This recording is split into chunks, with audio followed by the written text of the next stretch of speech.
तो आज हम लोग के पास जो फोन है ना, इसके अंदर जो परफॉर्मेंस है ना, एकदम तगड़ी top notch Snapdragon 8 plus gen 1 के साथ में फोन आता है। और इस पर आपको कर्व्ड प्रीमियम डिस्प्ले है, चार्जिंग भी 100 वॉट की तगड़ी स्पीड के साथ में है, 64 MP का highest megapixel telephoto portrait lens मिल जाता है। तो बेसिकली ओवरऑल यहाँ पर एकदम टॉप नॉच चीजें हैं प्रीमियम लुक्स के साथ में। और जो मैं बात कर रहा हूँ तो भाई ये है Oppo Reno 10 Pro प्लस। तो अब देखो मैं ना काफी टाइम के बाद में ना ओप्पो का एक डिवाइस है जो रिव्यू करने जा रहा हूँ, और ये बनता भी है क्योंकि इसमें कुछ ऐसे इंटरेस्टिंग चीजें भी आ रखी है। तो क्या है, कैसा होगा, सब पॉइंट टू पॉइंट बात करेंगे अपनी स्टाइल में, टेकी पाठशाला स्टाइल में, और सब कुछ आपको अच्छे से समझाऊंगा कि ये फोन कैसा निकल कर आता है। और इसी के साथ है ना ओप्पो ने एक और डिवाइस लॉन्च किया है, इसका छोटा भाई Oppo Reno 10 Pro। तो ये Pro प्लस और ये 10 Pro है। तो यहाँ पर मैं दोनों के बारे में सब कुछ बताऊंगा, लेकिन इसके बारे में 10 Pro प्लस के बारे में थोड़ा ज्यादा बताएंगे। तो अनबॉक्सिंग वाला जो एक्सपीरियंस है बेसिकली सिंपल यहाँ पर कह सकता हूँ कि अंदर सबसे पहले आपको अपना फोन मिल जाएगा, उसके बाद में कुछ पेपर वर्क है, ट्रांसपेरेंट केस कवर आता है। Oppo Reno 10 Pro Plus के अंदर फर्स्ट टाइम जो फास्टेस्ट चार्जर मिल जाता है रेनो हिस्ट्री में, जो 100 वॉट का निकल कर आता है सुपरवुक। और वहीं Reno 10 Pro के अंदर 80 वॉट का फास्ट तगड़ा चार्जर निकल कर आता है। और वहां पर सबसे पहले अगर इनके लुक्स के बारे में देखेंगे तो यहाँ पर दोनों की लुक्स देखोगे ना, तो साइड में ऑलमोस्ट पीछे की तरफ सेम चीजें देखने मिलती है। कैमरा मॉड्यूल थोड़ा सा अलग देखने मिलता है दोनों का, और जो बैक फिनिश है वो भी काफी ज्यादा मस्त क्लासी देखने मिल रही है, और प्रीमियम टच तो निकाल के दे रहा है भाई। और दोनों के अंदर हमें जो साइड फ्रेम है वो प्लास्टिक की निकल कर आते हैं, और जो फ्रंट में अगर देखोगे तो दोनों के अंदर यहाँ पर कर्व डिस्प्ले है। Reno 10 Pro Plus के अंदर जो कर्व्ड है ना वो थोड़ा सा ज्यादा निकल कर आता है 10 Pro के मुकाबले, और इस बार हमें आयर ब्लास्टर भी मिल जाता है। और अगर इसका कैमरा मॉड्यूल देखोगे ना तो पीछे की तरफ यहाँ पर आपको एक और लेंस मिलता है एक्स्ट्रा, 64 मेगापिक्सल का टेलीफोटो लेंस है। और रही बात Pro Plus के अंदर आपको एक सिंगल वेरिएंट मिलता है 12GB 256 वाला, और एक कलर यहाँ पर मेरे पास है ग्लॉसी पर्पल, और एक है ना सिल्वर ग्रे भी आता है, मतलब 2 कलर मॉड्यूल यहाँ पर अवेलेबल है। बाकी यहाँ पर ये पीछे की तरफ 3D ग्लास निकल कर आता है जो बेसिकली बैक पैनल है, और इस पर है ना भाई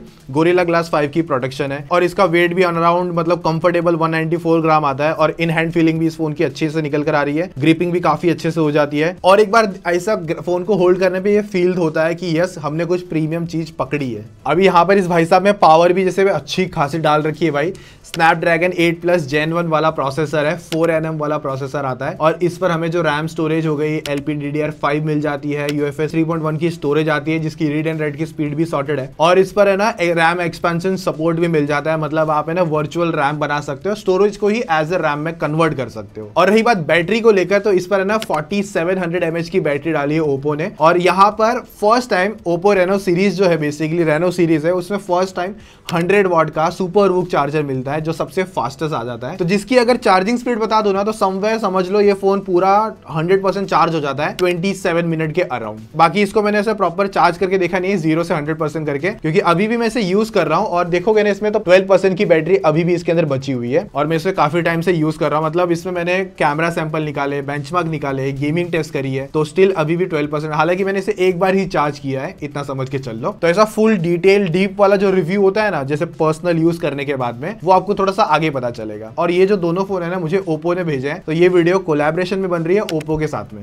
और इसके ऊपर एक और चीज है, सुपरवुक S पावर मैनेजमेंट चिप आती है जो बेसिकली चार्जिंग साइकिल हो गया और चार्जिंग मैनेजमेंट को कंट्रोल करता है, और भी वहां पर उसके कुछ एक्स्ट्रा बेनिफिट्स निकल कर मस्त से आते हैं जो बेसिकली ना बैटरी लाइफ को इंक्रीज करने में अच्छा खासा काम करेगा। और देखो इसमें तो एकदम तगड़ी पावर मिलती है Oppo Reno 10 Pro Plus के अंदर, और ये जो इनकी प्राइसिंग भी है ना 10 Pro Plus और जो 10 Pro है, अभी तो फिलहाल मुझे कुछ आइडिया नहीं है कि किस प्राइस में Oppo इनको रिलीज करेगा, क्योंकि मुझे लॉन्च से पहले डिवाइसेस मिले हुए हैं। जो भी वेरिएंट का प्राइसिंग आएगा वो सब कुछ मैं कमेंट के अंदर पिन कर दूंगा, और साथ में डिस्क्रिप्शन में भी ऐड ऑन कर दूंगा, तो वहां से आप जाके एक बार चेकआउट कर लेना, और मेरा एक छोटा सा रिव्यू वहां पर भी मैं मेंशन कर दूंगा। अभी जो Oppo Reno 10 Pro है ना उसके अंदर हमें दूसरा एक चिप मिलता है, उसमें आता है स्नैपड्रैगन 778G 5G प्रोसेसर, और ये 6nm वाला प्रोसेसर आता है। तो इसकी भी जो पावर है इतना समझ के चल लो, आपके जो कैजुअल टास्क है मतलब ये प्रोसेसर अच्छे से हैंडल करवा देता है, मतलब आप हैवी एप्लीकेशन वगैरह भी खोलते हो तो वहां पर भी स्पीड मिल जाती है, और एक अच्छा प्रोसेसर है, अपने सेगमेंट में अच्छी तरीके से काम करता है। बाकी इसके अंदर इसकी जो स्टोरेज है उसकी रीड एंड राइट की स्पीड भी आप चेकआउट कर सकते हो, अच्छी खासी निकल कर आ जाती है, और इस पर हमें 4600 mAh की बैटरी मिलेगी,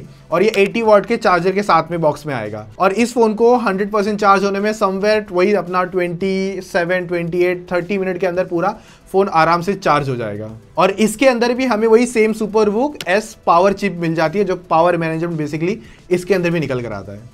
अभी देखो यहाँ पर इन दोनों की पावर और परफॉर्मेंस को समझने के लिए हम लोग ने यहाँ पर थोड़ी सी टेस्टिंग करी है, हालांकि कंपैरिजन नहीं कर रहा हूँ। यहाँ पर दोनों के बारे में आपको ना साइड बाय साइड पता चल जाएगा कि कौन सा फोन कितने तगड़े नंबर्स निकाल के देता है। तो यहाँ पर मैं ना आप लोगों को दोनों फोन के ना ऐसे बेंचमार्क वगैरह भी करके दिखा देता हूँ। तो हम लोग ज्यादा यहाँ पर फोकस करेंगे लाइक 10 Pro Plus के अंदर, बाकी आप जो नंबर्स वगैरह दोनों के चेकआउट कर पाओगे एक ही साथ में। अभी देखो यहाँ पर सबसे ज्यादा score of course Snapdragon 8 Plus Gen 1 निकालता है, जहां पर ऑलमोस्ट ये 9,66,000 प्लस का तगड़ा स्कोर निकाल देता है। उसके बाद मैंने स्टोरेज स्पीड टेस्ट करके देखा, Geekbench 6 के स्कोर निकाले, जहां पर आप इन्हें कंपैरिजन कर सकते हो। और देखो ये जितने भी स्कोर वगैरह दिखाऊंगा ना, तो देखो यहाँ पर बेनिफिट ये है कि जो अदर कॉम्पिटिटर्स है ना, उनके साथ ये नंबर मैच कर सकते हो। लाइक जो परफॉर्मेंस वगैरह में कितना ऊपर नीचे होता है वो थोड़ा सा एक नंबर्स के थ्रू पता चल जाता है। फिर हम लोगों ने CPU थ्रॉटल टेस्ट करके देखा, फिर 3D मार्क टेस्ट करके देखा, फिर उसके बाद में 1 आवर का वीडियो प्लेबैक किया यूट्यूब पर, 4K HDR का स्ट्रीम कर दिया बेसिकली, और वहीं पर वीडियो रिकॉर्डिंग करी उसके बाद में 1 आवर के लिए, जो 4K 30 FPS पे चला। अभी देखो एक चीज ध्यान रखना, ये जितना भी टेस्टिंग हुआ ना सब कुछ एक साथ किया हम लोगों ने, कंटिन्यूस किया। तो यहाँ पर मतलब जैसे एंड्रॉइड निकाला फिर CPU थ्रॉटल निकाला, तो ये एकदम कंटिन्यूस चला है। तो फोन वहां पर ना लाइक गर्म भी हुए रहेंगे, एक सिंपल समझ के चलो। सो जिस पर ये पूरा टास्क है ना ऑलमोस्ट 3.5 घंटे का चला, मतलब जितने भी बेंचमार्क ये सारे की ना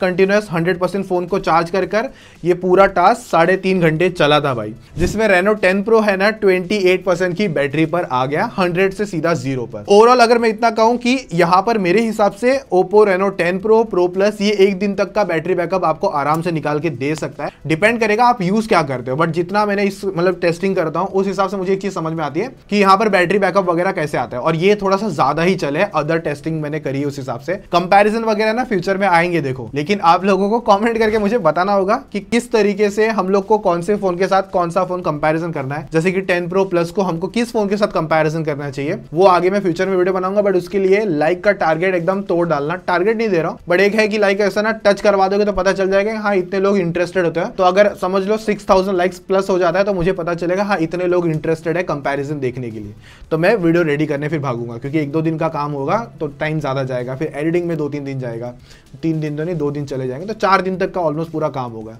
तो उसके लिए लाइक का टारगेट कंप्लीट कर देना, और साथ में कमेंट 500 नहीं 700 प्लस कमेंट करवा देना, और जो जो आपके क्वेश्चंस होंगे रिव्यू के लिए भी वो भी ऐड ऑन कर देना उसी कमेंट के अंदर। आगे देखो दोनों फोन के अंदर हम लोगों को ना 60 FPS की गेमिंग अनलॉक करके मिल जाती है, स्मूथ पर एक्सट्रीम पर। तो 10 Pro Plus के लिए मैं एक बात बता दूंगा, यहाँ पर 8 Plus Gen 1 पर जो गेमिंग इस फोन पर होती है वो आप अच्छी तरीके से कर पाओगे, कोई ऐसा ज्यादा टेंशन नहीं है, FPS भी अच्छी तरीके से मेंटेन रहेंगे। बाकी इसका डिटेल रिव्यू देखना होगा एकदम FPS मेन टू मेन, मतलब ऐसा कंपैरिजन करके, तो वो आप लोग है ना गेमिंग पाठशाला पर जाके चेक कर सकते हो। बट ओवरऑल वर्डिक्ट ये है कि कैजुअल गेमिंग और इवन उसके ऊपर की जो प्रो गेमिंग है ना वो आप आराम से इस 10 Pro Plus के अंदर कर सकते हो।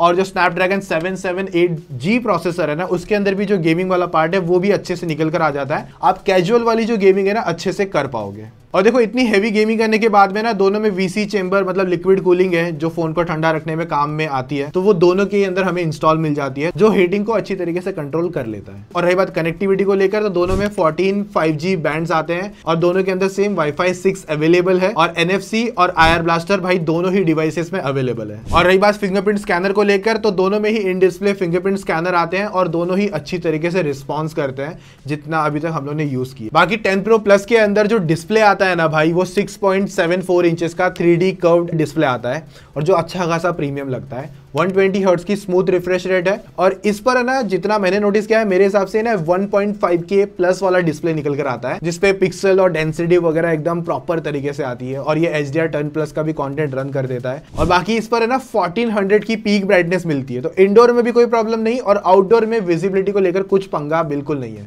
और इसके ऊपर जो डिस्प्ले फ्रंट में जो प्रोडक्शन है ड्रैगन टेल स्टार 2 आती है, और वही जो सेकंड डिवाइस है 10 Pro उसके अंदर भी ऑलमोस्ट हमें 6.7 इंचेस का 3D कर्व्ड OLED डिस्प्ले मिलता है, और वहीं पर सेम 120 हर्ट्ज का रिफ्रेश रेट है और FHD प्लस पैनल है। तो रही बात कंटेंट विजिबिलिटी को लेकर, तो भाई दोनों के अंदर मस्त आते हैं, बट यस 10 Pro Plus के अंदर आपको प्रीमियम सेगमेंट का फोन है तो वहां पर डिस्प्ले और ज्यादा पंची लगता है। पर इतना है कि जब मैं दोनों को साइड बाय साइड देख रहा था तो मुझे ऐसा कुछ नहीं लगा कि कुछ अलग है, दोनों में ऑलमोस्ट सेम मजे निकाल के दे रहा है। और भाई ये 10 Pro Plus है तो इसके अंदर डुअल स्टीरियो स्पीकर आता है, एक तो बॉटम फायर है और एक दूसरा यहाँ पर आता है, तो जिस पर हम कुछ सॉन्ग प्ले कर देते हैं।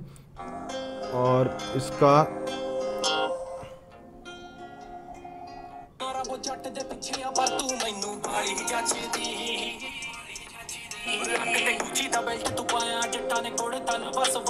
और इसका जो डुअल स्टीरियो स्पीकर है अच्छा आउटपुट निकाल के दे रहा है भाई। और वहीं अगर हम लोग 10 Pro को चेक करें और इसमें ना हमको स्टीरियो मिलता है, तो एक तो बॉटम है और एक है ना फ्रंट फायर है। और यहाँ पर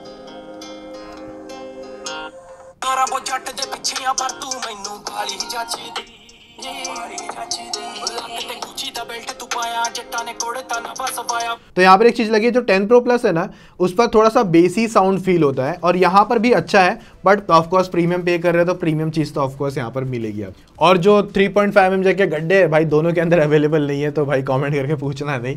बाकी यहाँ पर इतना है कि मल्टीमीडिया को लेकर 10 Pro Plus मस्त काम कर रहा है और ओवरऑल कंटेंट वॉच के लिए एक्चुअली दोनों अच्छा काम कर रहे हैं, दोनों के अंदर आप अच्छी तरीके से एक्सपीरियंस ले सकते हो। बट ऑफकोर्स 10 Pro Plus थोड़ा सा मच प्रीमियम लगता है क्योंकि इसकी जो कर्व्ड है ना वो थोड़ी ज्यादा कर्व्ड है और इन हैंड फीलिंग में अच्छा रिस्पॉन्स निकाल के दे रही है। तो भाई मैं कहूंगा दोनों के अंदर मुझे ना कंटेंट देखने में मजा आया है और डिस्प्ले दोनों की मस्त रीचर निकल कर आ रही है। पर इतना है कि जो दोनों साइड में एक थोड़ा सा कंपैरिजन करूं ना तो 10 Pro Plus के अंदर थोड़ी सी ज्यादा कर्व डिस्प्ले निकल कर आती है और इसके अंदर भी कर्व है बट ये थोड़ी सी कम है कंपेयर टू इससे।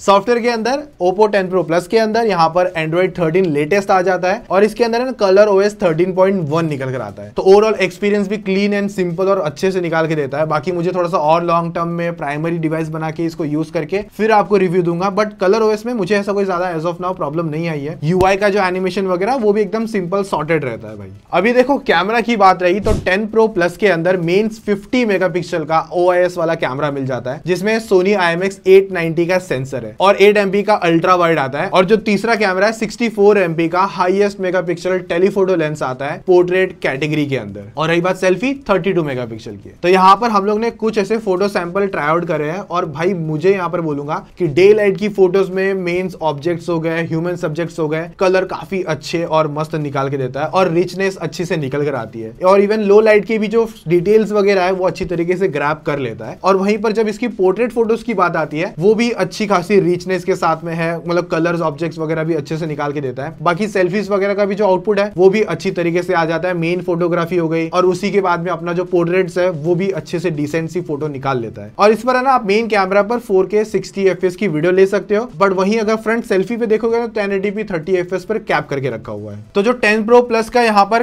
कैमरा आउटपुट है ना भाई वो तो अच्छे से निकाल के देता है, परफॉर्मेंस के हिसाब से काफी सही लगा मुझे। और वहीं जो अपना दूसरा आता है ना 10 Pro के अंदर तो वहां पर 50 मेगापिक्सल का OIS वाला कैमरा आता है सेम Sony IMX 890 सेंसर के साथ में और इस पर भी 8 MP का अल्ट्रा वाइड है। और जो टेलीफोटो लेंस है ना इसके अंदर डाला गया है 32 मेगापिक्सल के साथ में और इस पर आप 2x की ऑप्टिकल जूम ले सकते हो पोर्ट्रेट्स के अंदर और 20x तक डिजिटल जूम कर पाओगे। और जो सेल्फी है सेम 32 मेगापिक्सल के साथ में और इन दोनों के अंदर जो फ्रंट सेल्फीज है ना भाई वो ऑटो फोकस के साथ में मिलता है, तो डिटेलिंग वगैरह अच्छे से ग्रैब होती है। और इसके अंदर भी हम लोगों ने कुछ सैंपल ट्राई आउट करके देखे 10 Pro के अंदर, तो वहां पर भी डिसेंट सा आउटपुट आ जाता है। मतलब एक्चुअली मैं कहूंगा फर्स्ट इंप्रेशन के हिसाब से कुछ सैंपल हम लोगों ने निकाले हैं डे लाइट के अंदर, लो लाइट के अंदर, पोर्ट्रेट्स वगैरह वो काफी अच्छे और नेचुरल निकाल के देता है। और ओप्पो का कलर साइंस यहाँ पर मैं कहूंगा काफी अच्छा और रिच रहता है। और 8 MP का अल्ट्रा वाइड भी डे लाइट के अंदर अच्छे से काम करता है, सॉफ्टवेयर साइड में जब लो लाइट में चले जाता है तो हल्का सा सॉफ्ट हो जाता है। और इसके अंदर भी आप लोग 4K 30 FPS की वीडियो रिकॉर्डिंग ले सकते हो और सेल्फी के अंदर 1080p 30 FPS की वीडियो रिकॉर्डिंग कर सकते हो। फोटोग्राफी वाला जो पार्ट है ना इस पर अच्छे से हो जाएगा। बाकी हम लोग ऐसे डिटेल में बात करेंगे अलग अलग, जैसे कि इसका फुल रिव्यू निकालेंगे, इसका फुल रिव्यू निकालेंगे अलग अलग करके, तो वहां पर आपको और बेटर ज्यादा अच्छे से आइडिया आएगा कि कौन फोन कहां से। बट फर्स्ट इंप्रेशन में मुझे फोन के दोनों फोन के जो कैमराज है ना मस्त देखने मिले हैं। अभी यहाँ पर आप लोग मुझे बताना कि आप लोगों को कौन से फोन का कैसा डिटेल वीडियो चाहिए और Oppo Reno 10 Pro पर आप लोगों को जो भी सेल्स वगैरह का ऑफर होगा और इवन जो भी प्राइसिंग का डिटेलिंग वगैरह होगा, इवन तीनों की प्राइसिंग सब कुछ कमेंट के अंदर या फिर डिस्क्रिप्शन में पिन कर दूंगा, तो चेकआउट कर लेना। और ये वीडियो कैसी लगी है, जितना कवर कर सकता था उतना मैंने कवर किया है। 2 दिन पहले ही मेरे पास डिवाइस आया था और जितना हम लोग टेस्टिंग कर सकते थे उतनी हम लोग ने टेस्टिंग करी है। बाकी फुल डिटेल रिव्यू मिलूंगा आप लोगों को और तगड़ी तरीके से। बाकी ये वीडियो अच्छा लगा है तो लाइक शेयर सब्सक्राइब कर देना और किसके साथ कंपैरिजन करना है वो भी कमेंट कर देना। और दोनों के अगर डिटेलिंग गेमिंग रिव्यू देखने हैं तो कमेंट के अंदर और साथ में आई बटन में डाल दूंगा, तो चेकआउट कर सकते हो। बाकी मैं मिलूंगा और इंटरेस्टिंग वीडियोस के साथ में, तो अभी के लिए take care, tata, bye bye,